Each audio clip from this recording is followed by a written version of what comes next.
YouTube, this is Mystmoon from Operation Awesome here.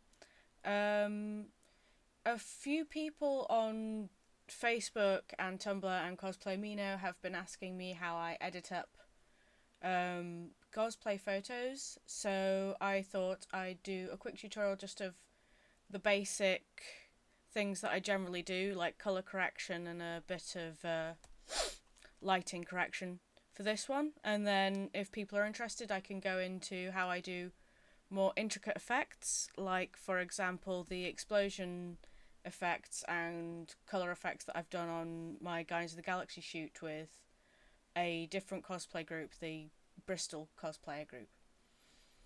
But as is, we're going to start off with this shot, which is just a lovely shot of our gorgeous Ginger Floss as Peggy Carter.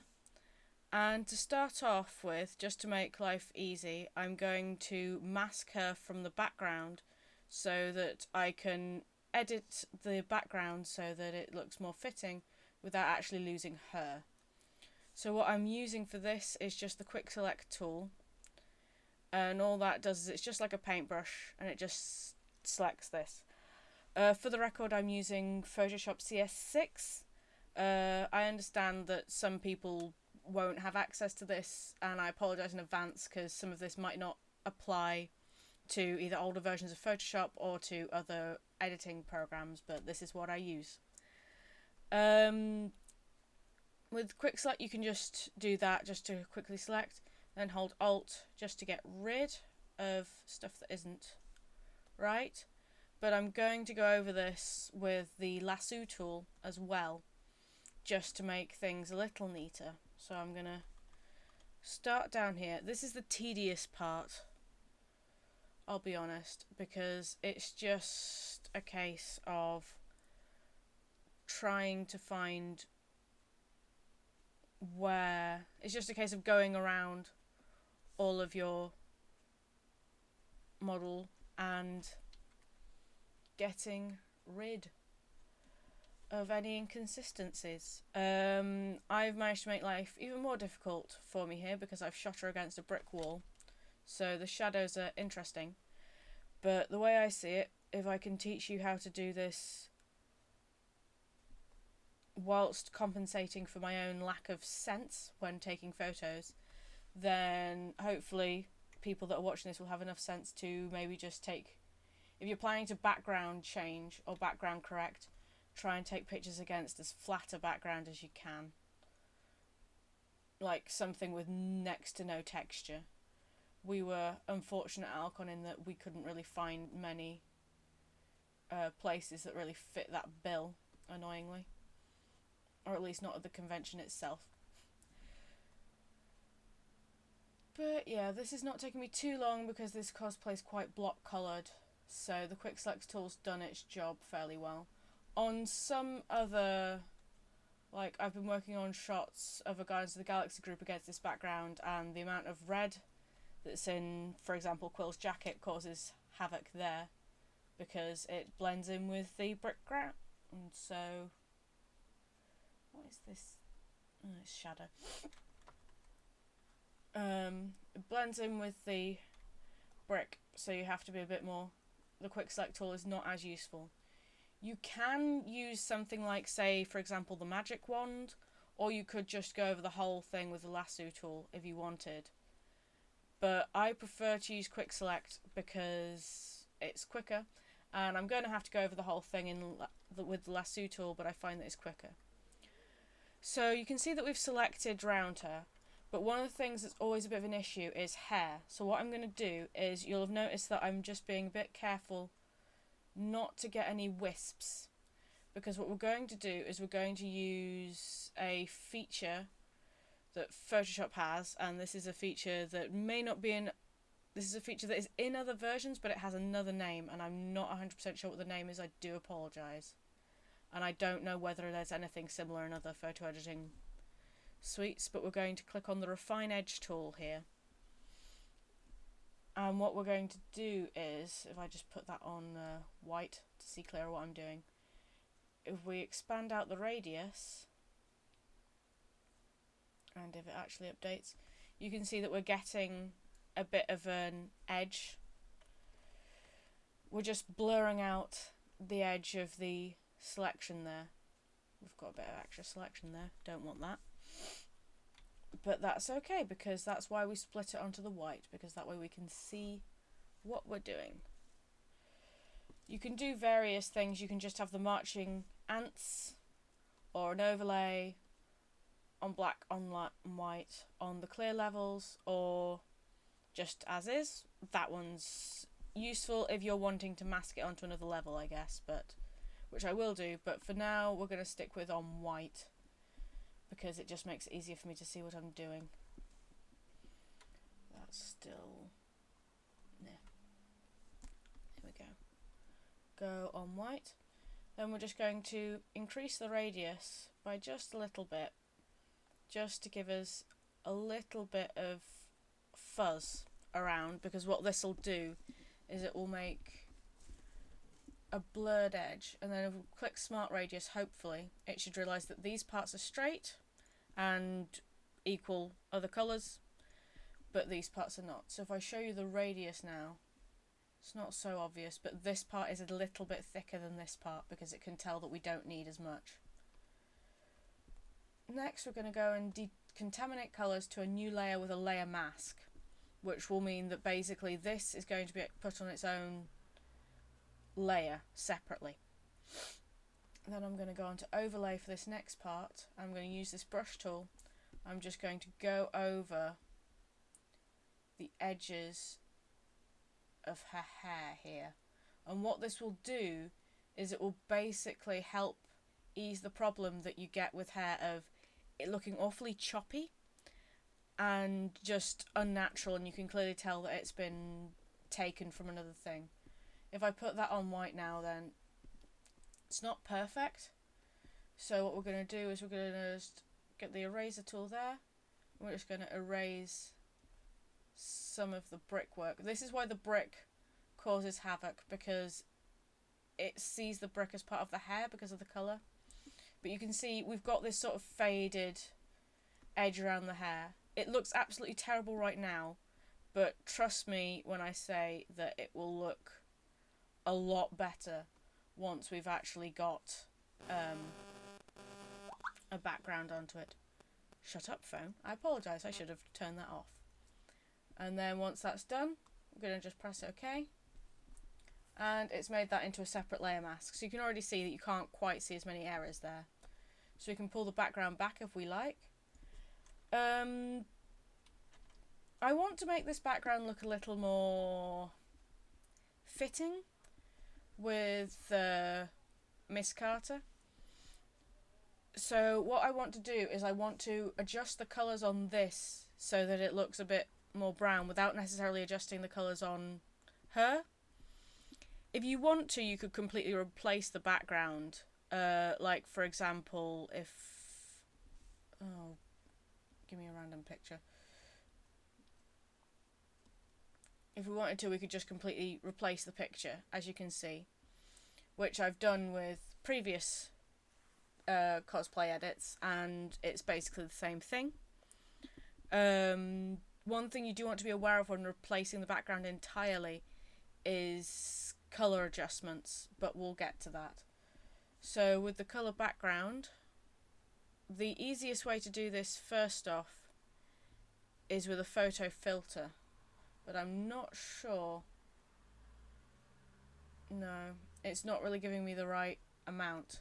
So what we're going to do is we're going to press Ctrl U on Windows, or we can go into Image, Adjustments, Hue and Saturation, and we can adjust the hue here.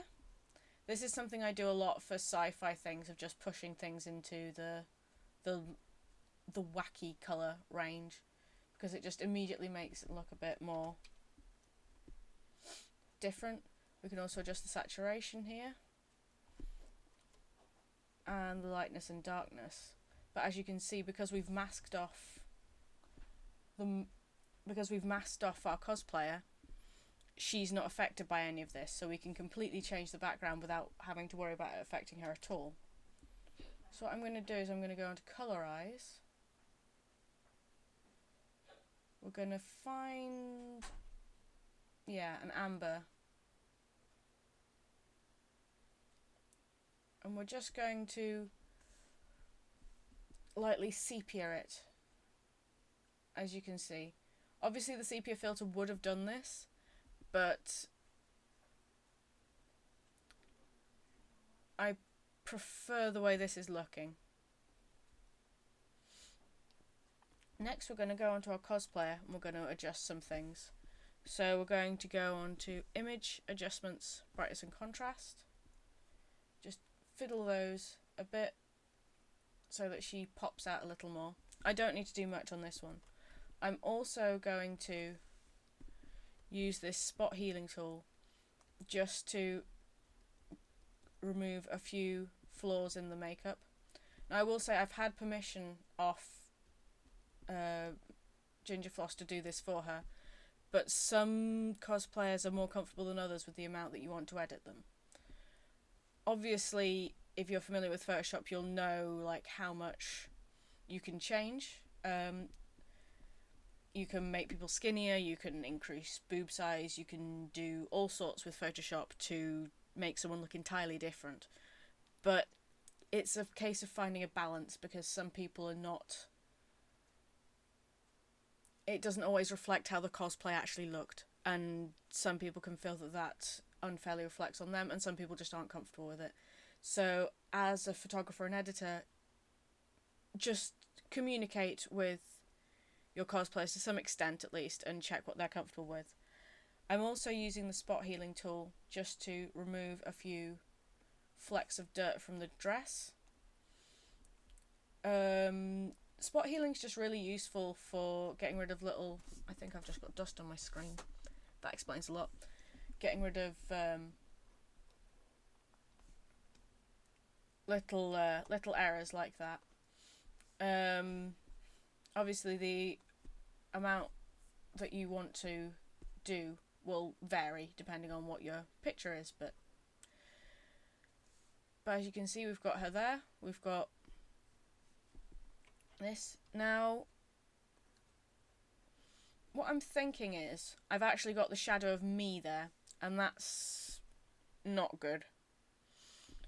So there are a couple of things we can do to get rid of that. We can crop the picture so that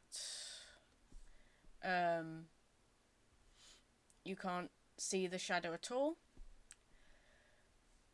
We could crop it just to that, but I feel that like having a bit of the space around can sometimes help. Or we can use one of my old standbys, which is getting a new layer up. We hold down onto the paint bucket and pick the gradient tool, and then you want to pick this shadow version, and what that'll do is it'll basically make just a shadow bloom. I'm gonna pick the line version here, and then if I hold down shift it will be straight, and just use that to create a feeling of shadow. Or we can do an angled shot and make it feel more like she's in a street lamp or something similar.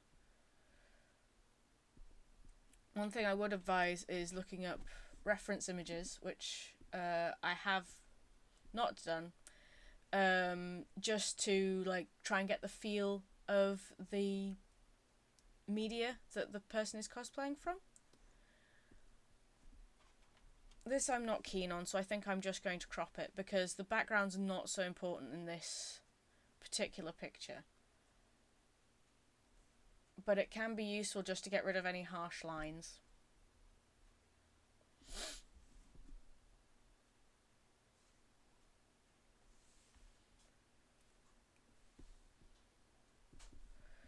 Whew. I'm pretty pleased with how that is looking currently. Just trying to think if there's anything more that we want to do to this. Yes, I'll get to you in a second. There's a couple of things that we could do. I could use the liquify tool to skinny her down, but I'm not going to, because I don't think she'd be comfortable with that, and I don't think she'd be comfortable with doing it on stream, certainly.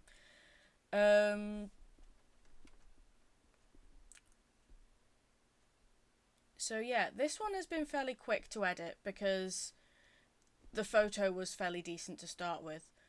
My main places that I would say people just check whenever you're wanting to edit cosplays, just always check the brightness and contrast, because that can... I'm going to check that on the background actually, because I feel that if I just adjust that slightly. Yes. We could always put a photo filter on her. There are two ways of putting photo filters on. You can do it in the adjustments here, and that will put it directly on the layer, and so it will only affect this one layer. Or you can go down here and do it here, and this will make it into a whole new layer on here, and it will affect that and the background. So it will depend with photo filters what you're after, really. I use a combination of the two. Oftentimes, a lot, I'm separating out the cosplayer from the background, except in very rare cases. So I just use this method. In this, I'm certainly doing that. Yes. The reason I'm using the photo filter on her and not the Colorize is because photo filters preserve luminosity, which is the colour, whereas you'll notice that the background's looking a lot more flat. If I get rid, you can see that's how it looks without, which is not so bad. To be honest, it's not as bad as it could be. It looks very much like how she would in an old photo, but you can't see any of the actual detail work she's done on the dress or any of the colours. And let's be honest, photos back there weren't sepia. That's what happens when photos age. It's just what we think of it now. So I'm going to call that done, I think. And I will do another one if people want to comment down below. I think the next one will probably be one of my Guardians of the Galaxy ones, focusing more on replacing the background and doing a little more. But this was just a basics, just to cover the basics. I hope you enjoyed it. Thank you.